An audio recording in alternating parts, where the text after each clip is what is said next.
자, 오늘 교재 87페이지 보겠습니다. 87페이지. 지난주에 언약궤가 예루살렘 성으로 들어오려다가 들어왔죠? 들어왔어요? 못 들어왔잖아요. 그죠?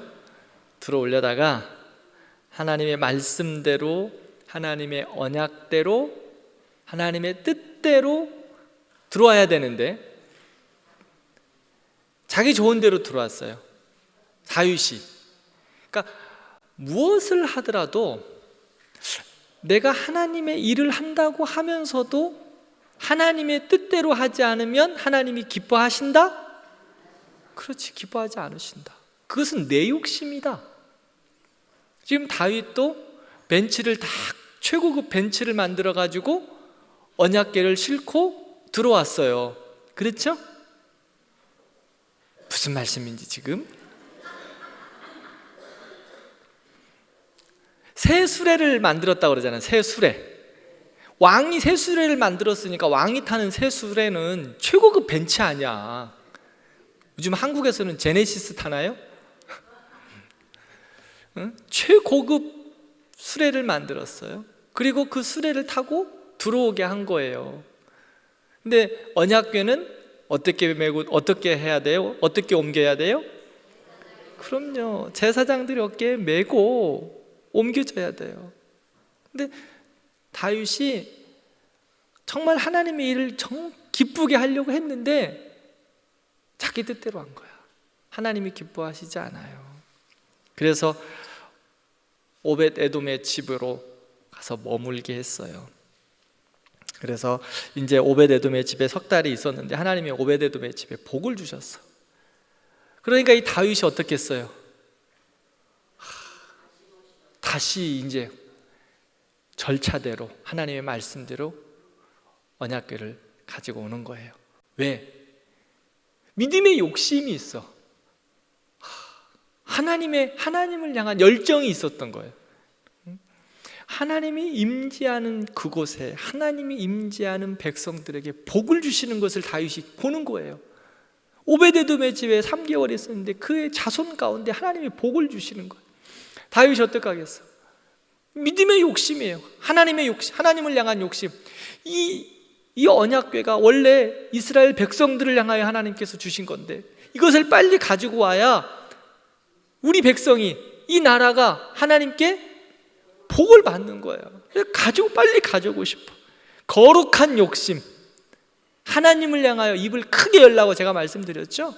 거룩한 욕심을, 하나님을 향하여 거룩한 욕심을 가지세요. 저도 우리 대광교회를 향하여서 하나님을 향하여 입을 크게 열겠다고 말씀드렸잖아요. 목사님 저거 가능할까? 가능해요. 비전센터 가능할까? 아멘이에요.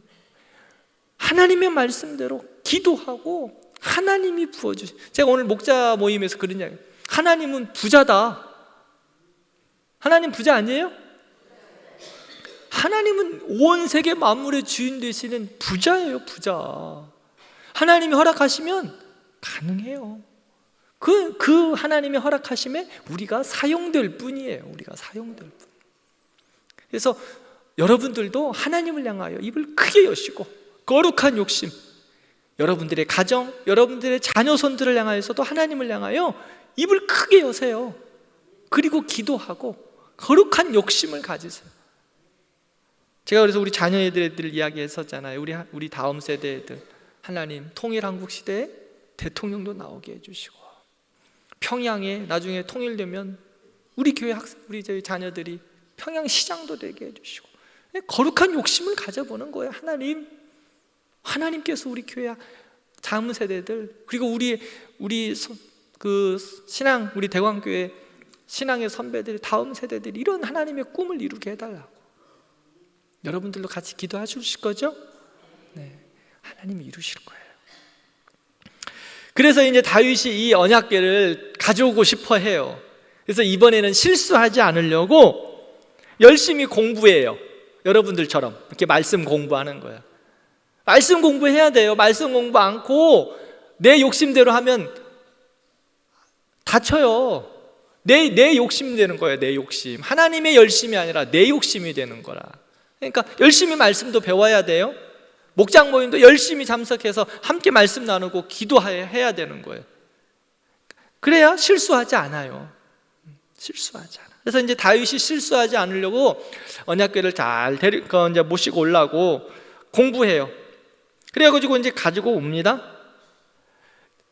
근데 이제 언약궤가 들어올 때 어떻게 됐는지 한번 보세요. 다윗이 어떻게 해요? 언약궤를 가져올 때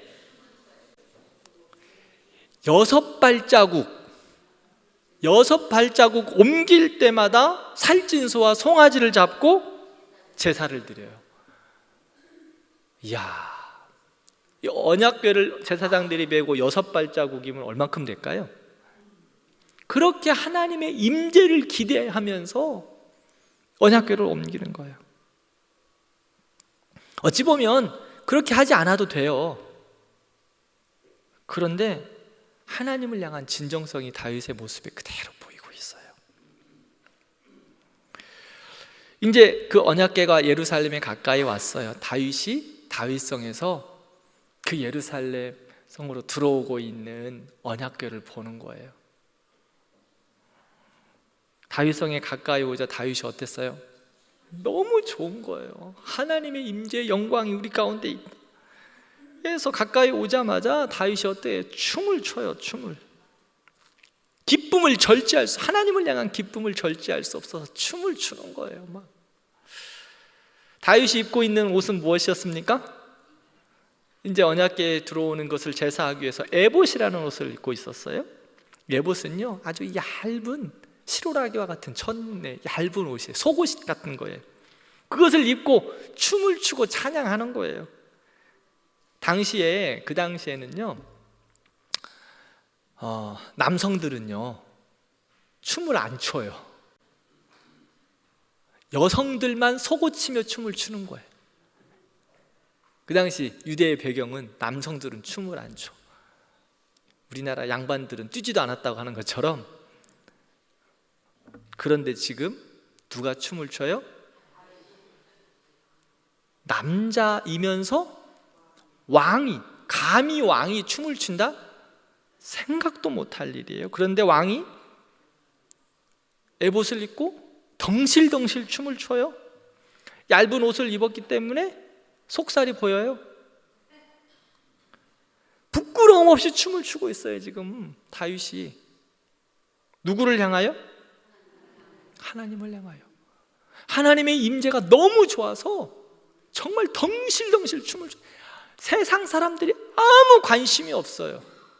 왕의 채통, 위엄 필요 없어요. 왜? 하나님이 왕인데 인생의 왕이 무슨 소용이야? 하나님을 향하여.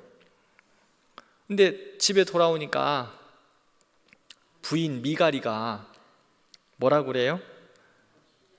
잔소리하기 시작해요. 바가지를 긁어도 잘 긁어야 되는데 사랑하는 우리 여성 성도 여러분, 우리 남성 성도들이 하나님을 향하여 열심을 낼 때 절대로 바가지 긁지 마세요. 다른 것에 있어서는 내가 뭐 잘 모르겠어. 그러나 하나님을 향하여, 주의 몸된 교회를 향하여 뭔가 우리 남성 성도들이 헌신하고 충성하고 수고할 때 절대로 바가지 긁지 마세요. 하나님 기뻐하시지 않아요.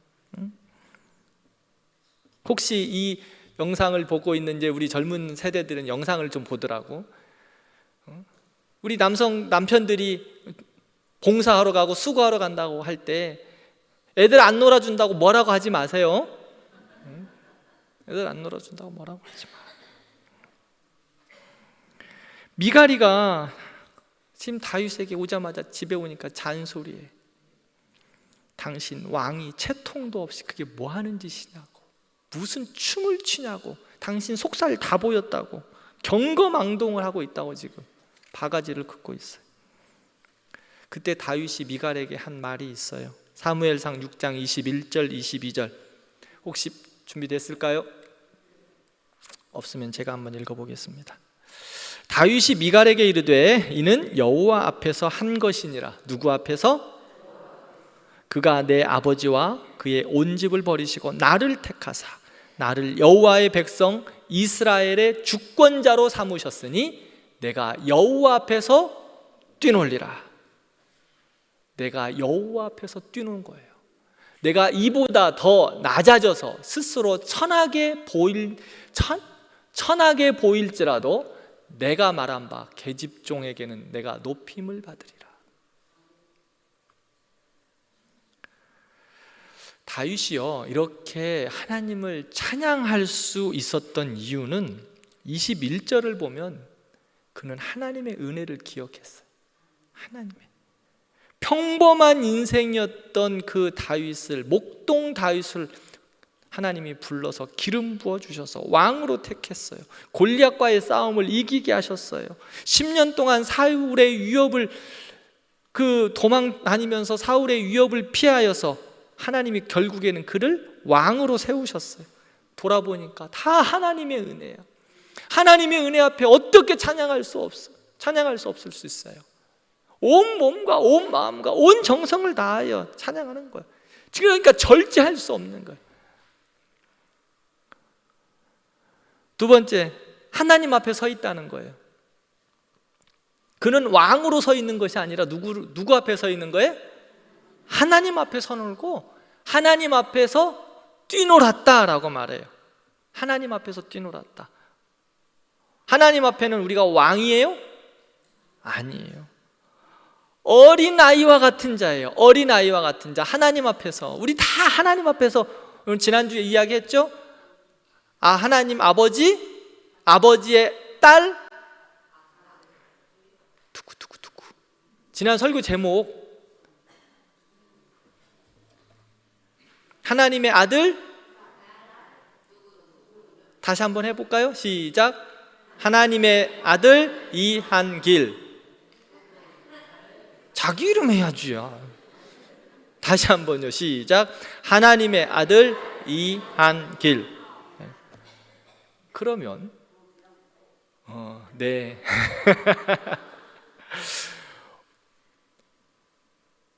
우리의 자녀들이 아빠 앞에서 뛰노는 거예요. 뛰노는 거. 여기 80이 넘으신 우리 어른들도 계세요. 하나님 앞에서 지금 뭐예요? 딸이잖아요. 아들이시잖아요. 그러면 하나님 아버지 앞에서 어린 아이처럼 뛰노는 거야. 하나님 앞에서. 지금 다윗은 그 모습이에요. 하나님의 임재를 사모하고 하나님의 그 은혜를 생각하니까 너무 행복하고 좋아서 뛰노는 거예요. 우리가 하나님을 예배할 때마다 이런 은혜와 기쁨이 우리에게 넘치기를 바라요. 마음을 다하고 집중해서 하나님을 찬양하고 예배하고 하나님 앞에 어린아이와 같이 순수하고 겸손하게 그리고 하나님의 기쁨을 위하여 예배를 드려야 해요. 즉 하나님 앞에서 여러분 좀 폼 잡지 마세요. 응? 하나님 앞에서 폼 잡지 말라고. 하나님이 보실 때 뭐라 그러겠어요? 폼 잡고 있는 우리를 보면서 하나님 앞에 하나님 뭐라 그러겠냐고. 자, 폼 잡지 하나님 앞에서 폼 잡지 마세요. 그냥 하나님 앞에서 즐거이 어린아이와 같이 예배하고 그를 기뻐하는 우리들 되었으면 좋겠어요. 자, 5살 먹은 손주가 우리 할머니, 할아버지 집에 놀러 왔어요. 그런데 한 60 먹은 애늙은이처럼 할아버지 만수무강하십시오.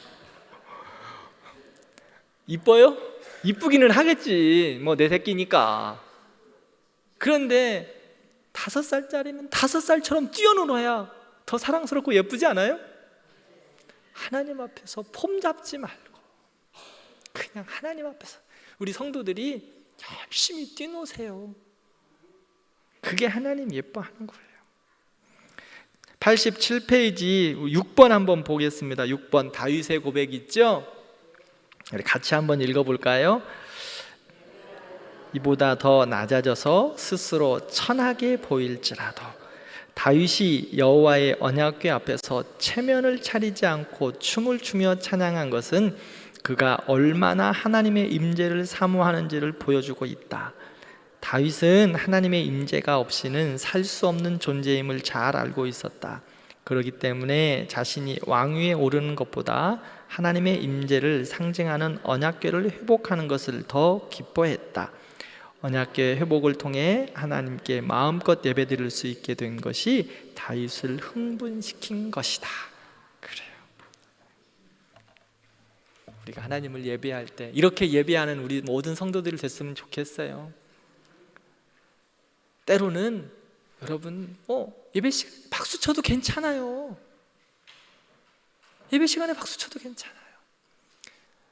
예배 시간에 때로는 하나님이 주시는 은혜, 많은 사람들이 같이 예배드리니까 조금 절제해야 될 필요성이 있어요.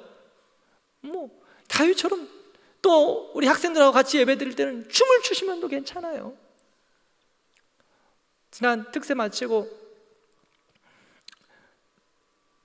엘리야 때처럼 찬양을 하는데 우리 권사님이 끝나고 나서 저한테 그런 말씀을 하셨어요. 목사님, 춤을 추고 싶었어요. 그래서 춤을 추고 싶었대. 우리 아이들 특세 마지막 날 마지막 찬양을 이렇게 하는데 춤을 추고 싶더래. 춤을 추셔도 괜찮아요. 우리 아이도 율동하잖아요. 하나님을 향하여 뛰노는 거예요. 춤추셔요. 다음에 우리 권사님들 춤추는 시간을 제가 한번 만들어 드려야 볼까 싶은 생각도 하나님 앞에서 우리가 세상 앞에서 그렇게 하면은 그게 뭔 창피야, 그죠? 그러나 하나님 앞에서 그런 예배자가 되었으면 좋겠어요. 그렇게 순수하게 하나님을 예배하는 사람. 자, 88페이지 보겠습니다. 88페이지. 이제 성전을 지으려는 다윗의 계획. 이제 언약궤를 예루살렘 성에 들어와서 이제 다윗이 한 가지 소원이 생겼어요. 다윗 왕은 편하게 다윗 성에서 살고 있는데 언약궤는 지금 어디에 있어요? 성막에 있는 거예요. 성막이 뭐예요? 텐트. 광야 시대 가운데는 이동을 해야 되기 때문에 성막을 지어놓고 언제든지 수시로 빠르게 이동을 하기 위해서 성막에 언약궤가 있었어요. 이제 정착했잖아요. 이스라엘에 정착했기 때문에 다윗은 다윗성에서 살고 있는데 다윗이 하나님의 언약궤가 성막에 있는 걸 보고 너무 마음이 힘든 거예요. 그래서 성전을 지으려고 합니다. 그런데 하나님께서 다윗에게 성전 짓는 것을 허락하지 않으십니다. 하나님이 다윗의 마음을 보시고 그 정말 선한 마음을 보시고 다윗에게 언약을 세워주세요. 자, 88페이지 4번 말씀 볼까요? 하나님께서 다윗과 맺으신 언약. 자, 1, 2, 3, 4번 같이 읽어보겠습니다. 시작. 다윗은 그를 계승하고 그의 나라를 다스릴 아들을 가질 것이다. 2. 다윗 대신 그 아들 솔로몬이 성전을 건축할 것이다. 3. 솔로몬의 나라의 왕위는 영원토록 견고할 것이다. 4. 다윗의 집 나라 왕위는 영원히 견고할 것이다. 하나님께서 다윗의 그 마음을 보시고 다윗에게는 성전 짓는 것을 허락하지 않으세요. 그런데 다윗에게 언약을 맺어주세요. 이것을 바로 다윗 언약이라고 하는데 다윗에게 하나님의 놀라운 언약을 맺어주세요. 그래서 다윗의 그 자손을 통하여서 예수 그리스도가 임하게 되는 것을 볼 수 있어요. 성전은 짓게 하나님이 못하셨어요. 하나님의 하나님의 뜻이 있으셨죠. 그러나 그를 통하여 하나님의 나라가 이루어지는 것을, 그런 언약을 다윗에게 맺어 주셨어요. 다윗은요 참 복받은 사람이에요. 그런데요 다윗이 복을 받아서 누가 더 은혜로운 삶을 산 줄 압니까? 솔로몬이에요. 솔로몬. 다윗은요 성전을 짓기 위해서, 다음에 제가 말씀도 나누겠지만, 다윗은 성전을 짓기 위해서 하나님이 짓게 하지 못하셨잖아요. 네 아들 때에 짓게 할게. 그러면 저 같으면 알았습니다 주님 하고 그냥 끝냈을 것 같아. 그런데요, 다윗은 그 성전을 짓는 모든 물건들을 다 준비해 줬어요. 그러니까 재료를 지금 건물을 올리지 않았을 뿐이지 성전에 들어갈 거의 모든 재료를 다 준비해 놨어요. 사람도 준비해 놨어요. 그리고 그 안에서 쓰는 기물도 준비해 놨어요. 다 준비해 놨어요. 그 다음에 솔로몬이 그것을 가지고 짓는 거예요. 그런데 다윗 때문에 가장 복을 받은 사람이 누구냐? 솔로몬이에요. 솔로몬은요, 왕이 되고 나서 정신을 못 차려. 다윗은 정신을 못 차릴 때마다 나단 선지자가 딱 와서, 오늘 11장 범죄 이야기할 거예요. 딱 하나님이 지적해 주시면 바로 납작 엎드려서 회개하고 다시 한번 하나님 앞에 정결한 마음으로 섰는데, 이 아들놈은 그렇지를 못한 거야. 처음에는 정치도 잘하고 다윗과 솔로몬의 시대가 번영했는데, 솔로몬이 이제 살만하니까 자꾸 우상들을 섬기는 거예요. 그래서 하나님이 그를 치고 싶으셨으나 누구 때문에 살려줬어요? 다윗 때문에 그의 나라를 나누지 않으셨다라고 성경은 말합니다.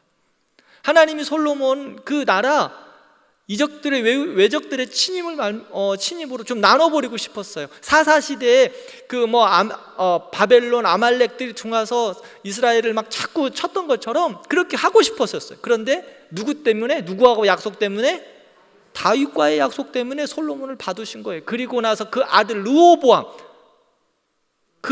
르호보암 시대에 나라가 둘로 쪼개져 버립니다. 하나님이 다윗과의 약속 때문에 참으신 거야. 저는 사랑하는 우리 집사님, 권사님들, 여러분들의 기도 때문에, 여러분들의 믿음의 수고와 헌신과 사랑 때문에 여러분들의 자녀손들이 복을 받기를 바라요. 그 다음은 또 이제 자녀손들이 또 책임져야지. 그렇죠? 솔로몬이 또 책임지지 못하니까 그 다음 세대가 쪼개져 버리잖아. 여러분들의 기도 때문에 살아나는 거예요. 자녀들이 사는 거예요. 여러분들의 기도로 자녀들이 보호받는 거예요. 여러분들의 기도로 자녀들이 믿음 가운데 세워질 거예요. 여러분들의 기도로 여러분들의 자녀들이 하나님의 사랑 가운데 있기를 바라요. 그러므로 지금은 조금 우리 자녀들이 멀리 가 있더라 할지라도 하나님 살려달라고 끊임없이 기도해야 돼. 더 눈물로 기도하셔야 됩니다. 더 눈물로. 여러분들의 기도 때문에 산다니까요. 다윗 때문에, 다윗의 수고와 헌신과 사랑과 그 충성 때문에 솔로몬이 살았어요. 솔로몬은 천국 가면 진짜 부끄러울 거야. 제가 지금 그래요. 솔로몬 천국 가서 만나면 솔로몬은 아마 이 땅에서 영화를 누렸잖아요. 다윗보다 더 많은 영화를 누렸거든요. 자랑하는 게 뭐였는 줄 알아요? 내 첩이 몇 명이다요. 진짜 부끄러워. 나중에 돌아보고 나서 하나님 앞에 회개해요. 헛되니 모든 것이, 그 모습을 보면 하나님께서 그가 회개하고 천국에 간 것 같아요. 근데 천국 가서도 얼마나 부끄러울까. 자랑한 것이 믿음의 삶을 어떻게 사는 게 아니라 내가 첩이 몇이고, 그 다음에 첩뿐만 아니라 그 다음 세컨드가 몇 명이고. 아이고 진짜 우리 솔로몬 할아버지 참 천국 가서 한번 봅시다. 얼마나.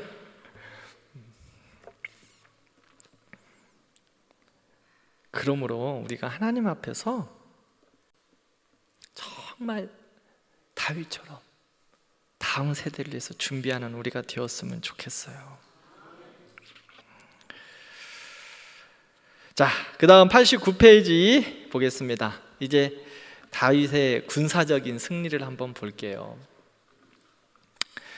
다윗이 대적들을 이기고 이제 계속 다윗의 나라가 확장돼요, 이스라엘이. 그래서 이스라엘 왕국은요, 다윗 왕국 때, 다윗 왕 때 군사력, 정치력이 절정에 이르러요. 다른 나라들이 꼼짝하지 못해요. 그것을 혜택을 받은 게 누구냐? 솔로몬이에요. 하나님을 사랑하고 섬기는 사람들에게 하나님께서 승리를 마음껏 허락해 주셨어요. 사무엘하 8장 14절 말씀을 보면은요, 다윗이 어디로 가든지 여호와께서 이기게 하셨더라. 어디로 가든지 이기게 하셨대요. 우리 성도들의 삶과 걸음걸이, 어디로 가든지 여러분들이 주님과 함께 하면 주님이 이기게 하십니다. 어디로 가든지. 그래서 다윗의 때의 영토가 가장 큰 확장이 있었고요, 그것이 솔로몬 때까지 그대로 이르러요. 주변국들 아말렉, 바벨론 뭐 다 점령했어요. 혹시 그 지도 있나요? 다윗을 넘볼 나라가 없어요. 이렇게 이제 정치적으로도 군사적으로 최고의 사람이 되었어요. 그런데 어떻게 됐어요? 선 줄로 알거든 넘어질까 조심해야 되는데 기도하지 않고 넘어질까 조심하지 않아서 넘어졌어. 사무엘하 11장을 보면 우리가 잘 아는 다윗의 범죄가 나오죠? 다윗의 범죄. 아마 다윗이 삶의 여정 가운데 그렇게 수고하고 그런 삶을 살았는데 되돌리고 싶은 일이 무엇이냐라고 물으면 하나님 그게 물으면 하나님 지워버리고 싶어요. 그 사건은 지워버리고 싶어요. 무슨 사건이죠? 밧세바. 그거는 정말 지워버리고 싶을 거야. 되돌릴 수 있다면 지워버리고 싶을 거야.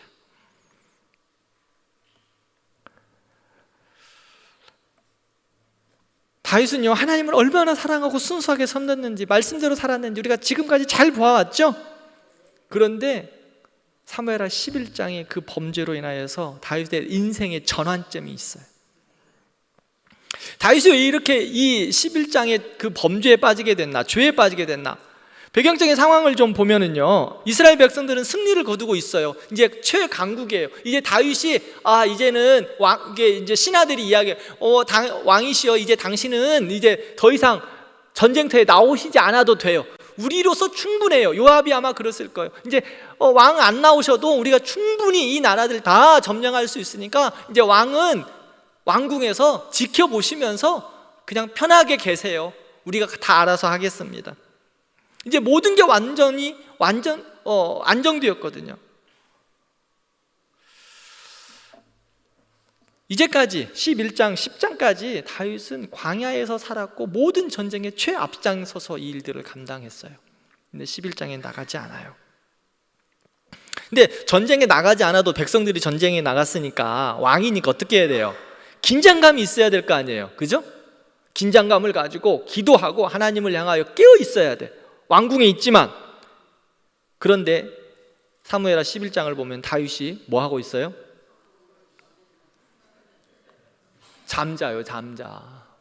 잠잔다고. 지금 백성들은, 군사들은 나가서 전쟁하고 있는데 왕이 잠자고 있어요. 저녁 때에 그의 침상에서 일어나서라고 이야기합니다. 우리가요, 우리의 신앙생활 가운데 한번 우리 다윗의 이 모습을 보면서 정말 중요한 것을 깨달아야 돼요. 우리가 힘들 때 영적으로 깨어 있어요. 어려움을 닥칠 때, 또 곤고함이 있을 때 기도하지 말라고 해도 기도해. 간절히 기도할 때. 여러분 언제예요? 어떠한 어려움이 있을 때, 또 자녀들이 시험이 있을 때, 나에게 어려움과 시험이 있을 때 막 금식하면서 기도해. 이게 우리의 모습이에요. 그런데 편안하고 잘 되고 안정되고 좋아요. 그러면 언제 기도했냐는 거야. 열심히 기도했어. 하나님이 참 은혜 가운데 해결해 주셨어. 미안하니까 그 다음 한 주는 더 나와서 기도해. 근데 그 다음 주까지는 나올까 말까 하다가 또 한 주 나와. 그 다음은 안 나와. 왜? 너무 좋으니까. 사랑하는 성도 여러분, 부흥이 있을 때 개인에게나 교회에게나 나라에게나 부흥이 있을 때, 고난 가운데 하나님의 회복이 있을 때, 그때 가장 조심해야 합니다. 더 영적으로 깨어 있어야 됩니다. 은혜를 체험하고 나서, 감사의 제사를 드리고 나서, 부흥이 있고 나서 더 조심하고 더 기도해야 해요. 언제나 문제는요, 잘 되고 나서 그 다음 생겨요. 왜? 깨어있지 못하니까. 노아 보세요. 노아 할아버지. 노아 홍수의 역사를 한번 보세요. 얼마나 수고했어요. 그런데 이제 하나님의 심판 이후에 농사를 짓고 포도나무가 있어서 이제 안정됐어. 나쁜 놈들 다 죽었어. 그리고 이제 노아의 자손들만 남고 농사를 지었는데 풍요로워. 마음도 풍요롭고 영적으로도 풍요롭고 환경도 풍요로웠어. 어떻게 됐죠? 포도주 먹고 술 취해가지고 정신이 없어. 그래서 사단의 유혹에 넘어져요. 그렇게 훌륭했던 노아 할아버지, 사람의 핍박과 곤고, 손가락질, 그 소리 들으면서 산 꼭대기에다 배를 지었는데 그 시련 다 감당하고, 그때에는 믿음의 용사로 너뜬히 감당했는데 풍요하니까 한 방에 날아갔어요. 기드온, 사사 기드온 생각나시죠? 기드온이 영적 승리 이후에 에봇을 만들었어. 우상 만들었다고요. 자기를 기념하려고. 그래서 그것이 어떻게 됐어요? 모든 그 기드온의 자식들이 그걸로 인하여 어려움을 겪어요. 사랑하는 성도 여러분, 평안할 때 조심해야 돼. 평안할 때, 영적인 승리가 있을 때 조심해야 돼. 야, 나 요즘 너무 좋아요, 목사님. 요즘 같으면 살만해. 할렐루야야. 손 한번 들어보세요. 한 명도 없어요? 할렐루야 할 때 조심하는 거예요. 조심해야 되는 거예요. 어떤 방법이에요? 기도해야 돼. 기도해도 평안할 때 배나 기도하세요. 2배, 3배 이상 기도하세요. 제가 그래서 여러분들에게 이야기하는 이야기 하나 말씀드려요. 자발적인 고난에 참여해라. 자발적인, 평안할 때 자발적 고난에 참여해라. 제가 여러분들에게 이런 말씀을 드렸어요. 자발적인.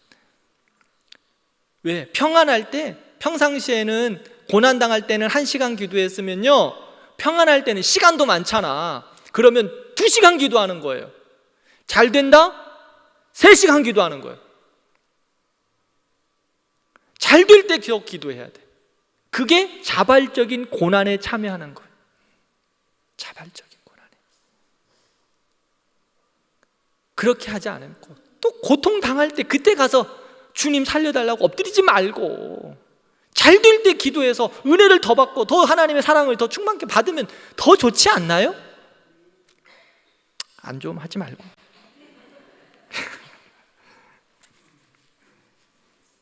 평안할 때 기도하자. 감사할 때 기도하자. 저를 따라서요. 자발적 고난에 참여하자.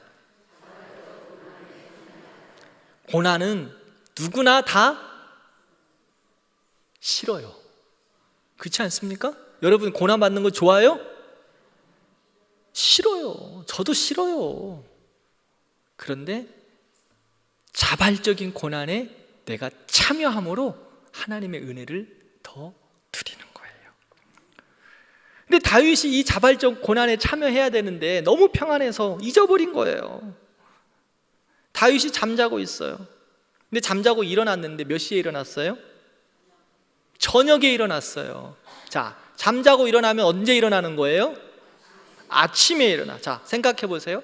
잠을 자고 일어나면 아침에 해야 되는데 잠을 자고 일어났는데 저녁이야. 무엇을 의미해요? 낮에 낮잠 잔 거야. 낮잠을 자도 뭐 잘 수 있죠. 한 30분 뭐 우리가 주무실 수 있잖아요. 너무 피곤할 때. 그런데 이 다윗 왕은요, 낮잠을 자도 너무 잔 거야. 얼마나 잤건데 저녁에 일어난 거예요. 저녁에. 평안하니까 긴장감이 사라져 버렸어요.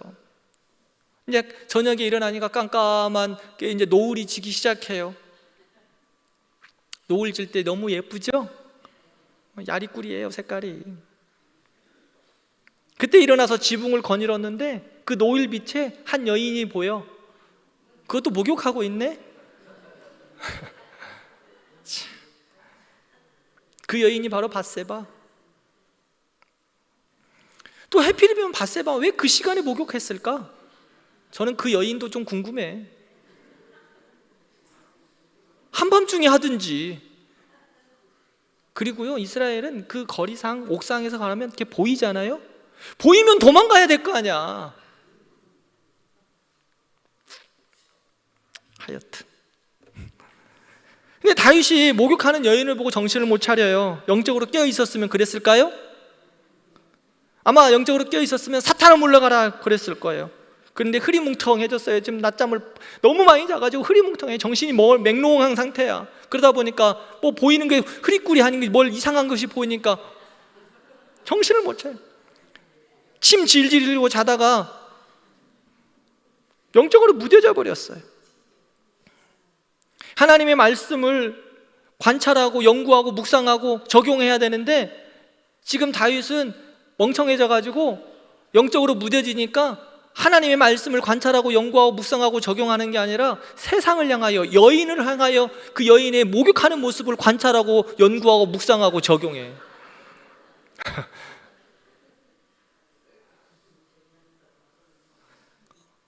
마지막 적용까지 하잖아요. 적용까지. 밧세바 데려오라고.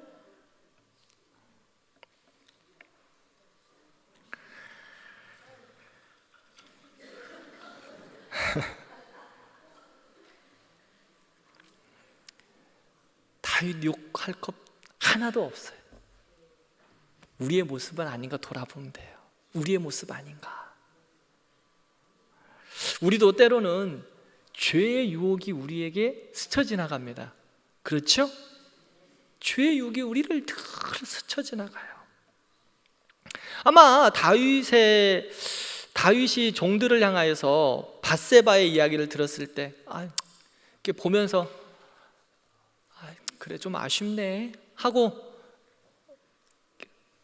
사단아 물러거라 하고 방으로 들어갔으면 이런 사단이 났을까요? 안 났을까요? 끝났겠죠. 그런데 밧세바를 불러서 동침해요. 우리도 죄의 유혹이 늘 순식 지나간다고요. 루터는요 이렇게 이야기해요. 머리에 죄의 둥지를 틀지 말라. 우리의 새들이 지나가면서 여기다가 앉을 수 있어요. 똥 쌀 수 있어요. 그러면 어떻게 해야 돼요? 털어버려야 돼. 털어버려야지. 그런데 이곳에 그래 여기다 둥지를 틀고 가만히 좋아 여기서 새끼도 낳고 알도 까고 다 해라 하고 놔두면 어떻게 되겠어요? 여기다 둥지를 틀고 다 여기다 집을 짓는 거야. 루터는요 그래서 죄의 둥지를 틀지 말라고. 우리에게 죄의 유혹은 여러분들 우리에게도 저에게도 안목의 정욕과 이생의 자랑과 모든 것으로 요즘 사방 둘러보세요. 죄의 유혹이 얼마나 많아요. 그렇지 않아요? 뭐 둘러보면 다 죄의 유혹들이야. 텔레비만 켜도 죄의 유혹인데 뭐 유튜브만 봐도 죄의 유혹인데 얼마나 많아요? 그런데 스쳐 지나갈 수 있어요. 그때 억하걸 수 있어요. 그러나 그것이 나에게 둥지를 틀지 못하도록 해야 되는 거야. 꽈리를 틀어가지고 여기서 내 집을 짓지 못하도록. 지금 다윗은 지나갈 수 있는데 어떻게 됐어요? 둥지를 틀었어요. 여기다. 요셉은 어때요? 둥지를 틀었어요? 요셉은 유혹이 왔죠? 얼마나 좋은 유혹이에요. 얼마나 좋은 유혹이냐고. 그런데 도망가 버리잖아요. 도망가 버려요. 죽기 살기로 도망가요. 유혹이 왔어요. 죄가 다가와요. 도망가는 거예요. 그런데 다윗은 하나님 앞에 있다는 것을 망각해요.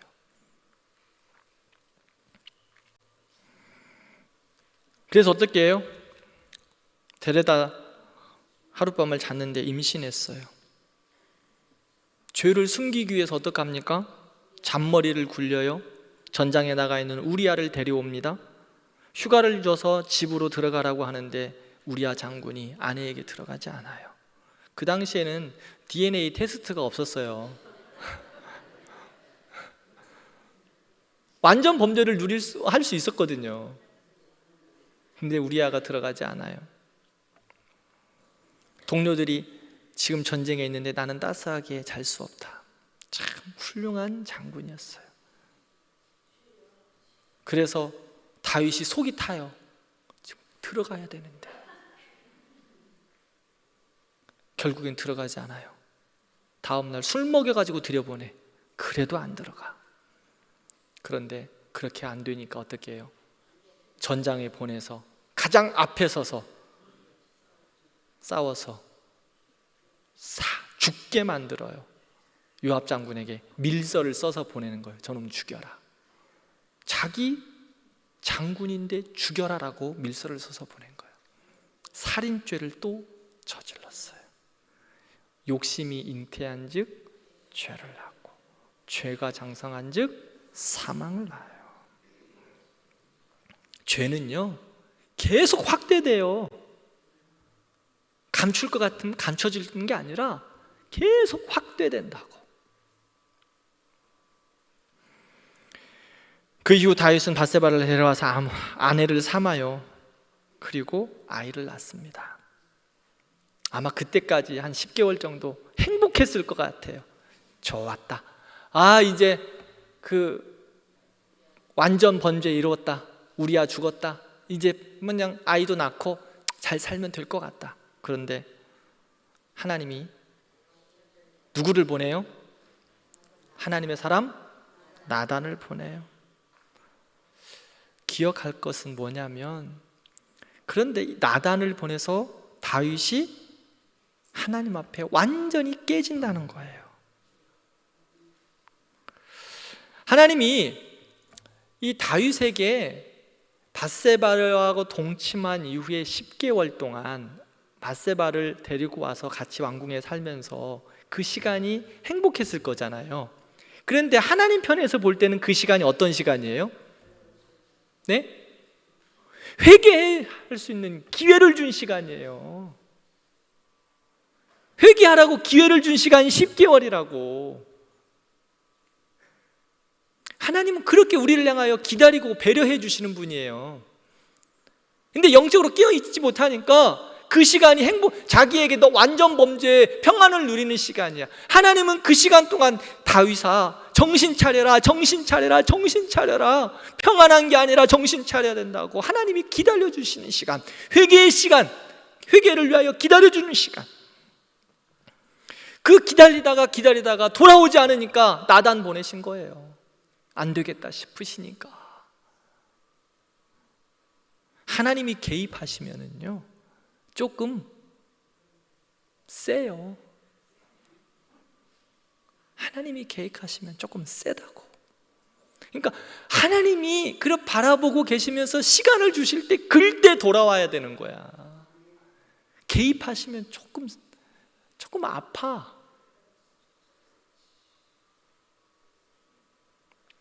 자, 얼마나 아픈가 한번 봅시다. 사무엘하 12장을 보면 하나님이 나단 선지자를 들어서 이제 보내서 비유를 들어요. 우리 잘 아는 비유 있죠? 양들이 많은 부자가 있어요. 그런데 양 한 마리 있는 사람이 있어요. 근데 자신이, 그 사람은 양 한 마리가 전부야. 근데 양 많은 사람이 손님이 왔다고 자기 거 잡아야 되는데 자기 거 잡지 않고 한 마리 있는 양을 빼앗아 와서 그 양을 잡아요. 다윗이 그 이야기를 듣고 흥분하기 시작하죠. 이 나쁜 놈 누구예요? 나단 선지자, 알려주세요. 제가 잡아다가 끝장을 내주겠어요. 그 놈이 바로 너다. 바로 당신이다. 완전 범죄라고 생각했는데 다 드러나 버린 거예요. 하나님은 나단을 통해서 다윗을 징계하십니다. 91페이지 5번을 한번 보겠습니다. 91페이지 5번, 하나님의 심판 있죠? 첫 번째가 뭐예요? 칼이 내 집에서 영원히 떠나지 아니하리라. 두 번째, 내 집에 재앙을 일으키고 내가 내 눈앞에서 내 아내를 빼앗아 내 아들 이웃들에게 주리라. 진짜 하나님의 그 징계가 다윗이 범한 그 부분의 실수를 몇 배나 더 강화해서 다윗에게 징계하십니다. 칼이 자녀들 가운데 떠나지 않는 거예요. 그다음에 두 번째 뭐예요? 아내를, 밧세바를 아내로 데려왔는데 이제 자기의 아내들, 즉 첩들을 자식들이 범하는 그러한 것을 보게 될 거라고 이야기합니다. 모든 심판의 내용은 다 다윗 집안에 그대로 일어납니다. 다윗 집안의 그 밧세바를 범한 죄 때문에 다윗의 형제들과 자녀들은 정말 큰 아픔을 겪습니다. 하나님이 개입하시기 전에 빨리 해결하지 않으면 조금 아프죠? 응? 많이 아파요? 응. 하나님이 그러니까 시간 주셨을 때 회개해야 되는 거예요. 빨리 돌아와야 돼. 그래야 안 아파. 이제 다윗은 그때라도 돌아옵니다. 그때라도 돌아오면 사는 거예요. 다윗이요, 생각해 보면 하나님의 마음에 합한 자라고 이야기하거든요. 하나님의 마음에 합한 자가 된 이유가 뭐예요? 나단 선지자가 다윗을 향하여 딱 징계했을 때 다윗은 바짝 그때라도 엎드립니다. 그때라도 엎드리면 하나님께서 하나님의 사람을 쓰시는 거예요. 누구나 죄의 유혹에 넘어지고 깨어져요. 그러나 그 이후 그것을 하나님의 말씀으로 하나님의 사람들이 지적했을 때, 그 지적을 받았을 때 그때 엎드리는 거예요. 나단의 지적을 받고 다윗은 자복하고 회개합니다. 사울은 어땠어요? 죄를 지적받았을 때 사무엘에게 뭐라고 그랬어요? 핑계만 대잖아. 이거 하나님을 향하여 제사 드리려고 그랬어요. 이거 좋은 거 하나님께 드리려고 가져왔어요. 내가 먹으려고 그런가? 핑계 되지 않아요. 다윗은 죄를 지적받았을 때 바로 엎드려요. 그래서 시편 32편 51편을 보면 다윗의 간절한 회개의 기도를 볼 수 있어요. 눈물을 절절절, 침상이 눈물로 젖었다라고 말합니다. 얼마만큼 회개를 했기까지, 뼈를 깎는 회개를 한 것 같아요. 하나님 그 회개를 들으시고 용서하세요. 그래서 하나님이 다윗을 끝까지 하나님의 사람으로 쓰세요. 그게 하나님의 사람들의 모습이에요. 우리도 마찬가지예요. 우리에게 하나님이 때를 따라서 주시는 은혜가 있어요. 이미 하나님 앞에 우리가 회개하고 돌아와야 되죠. 그러나 징계를 받고 하나님 앞에 매맞을 때는요, 더 납작 엎드리는 거예요. 더 납작 엎드리는 거예요. 그리고 자신 앞에 죄의 지적이 있거나 하나님이 주시는 그 말씀의 지적들이 있거나 또 예배 가운데 주시는 그러한 지적의 마음들이 있으면 사울처럼 핑계하지 마요. 핑계하면 다윗과 사울의 차이가 한번 보세요. 다윗은 핑계하지 않고 다 바짝 엎드렸고, 사울은 핑계하다가 망했고, 다윗은 하나님이 그를 끝까지 사용하시는 것을 볼 수 있어요. 우리도 때론 죄 짓잖아요. 그러면 그냥 엎드리는 거예요. 엎드리는 거예요. 한 대 맞았잖아요. 엎드리세요. 그냥 한 대 맞았으면 엎드려야 2대 안 맞아. 꼿꼿이 목이 고다 있으면 또 한 대 맞아. 그냥 한 대 그때다 싶으면 바로 엎드리는 거예요. 그럼 아빠는요, 잘못했다고 막 잘못했다고 엎드려가지고 막 다리 그 바지가랑이 잡으면 그거 죽도록 패세요? 그런 부모 없잖아요. 미워도 다시 한번 기회를 주지. 그게 아버지. 그러니까 우리도 다윗과 같이 그냥 그렇게 하나님 앞에 혹이나 죄의 모습이 있으면 엎드리세요.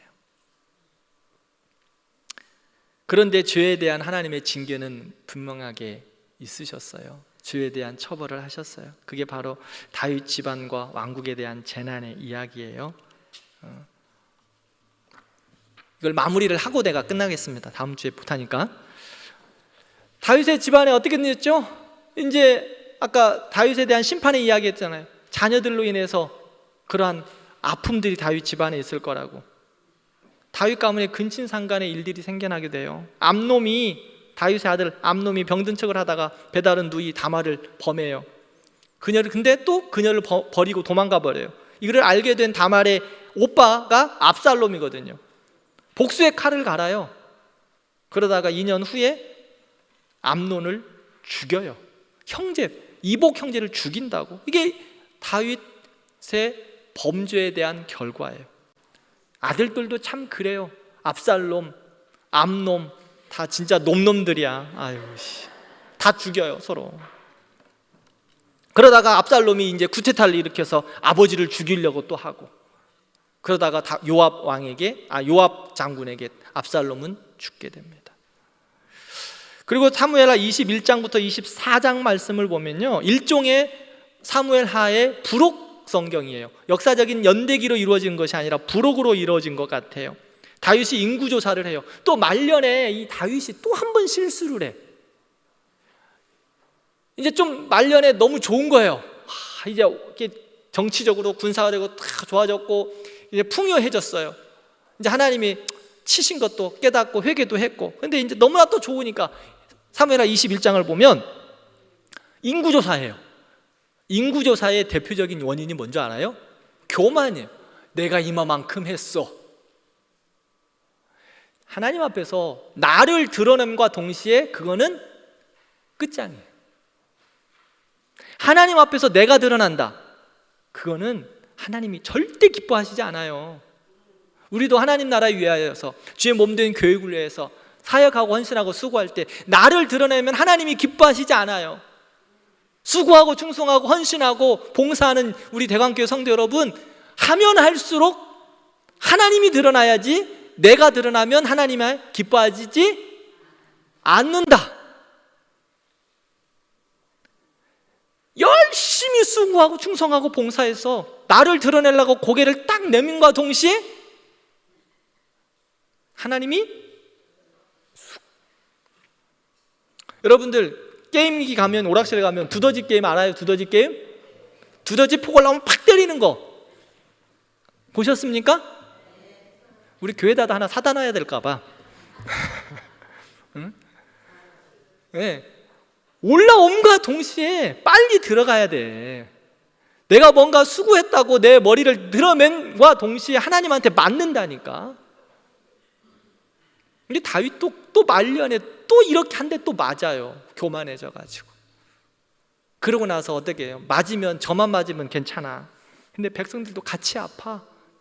징계의 범위로 백성들이, 수많은 자들이 질병으로 고통당하는 것을 볼 수 있어요. 사랑하는 성도 여러분, 이제 다윗의 마무리를 보면서 절대로 하나님 앞에서 머리 내밀지 맙시다. 그냥 하나님의 인도하심 따라 순종하고 회개하고 그렇게 나가는 우리들 됐으면 좋겠어요.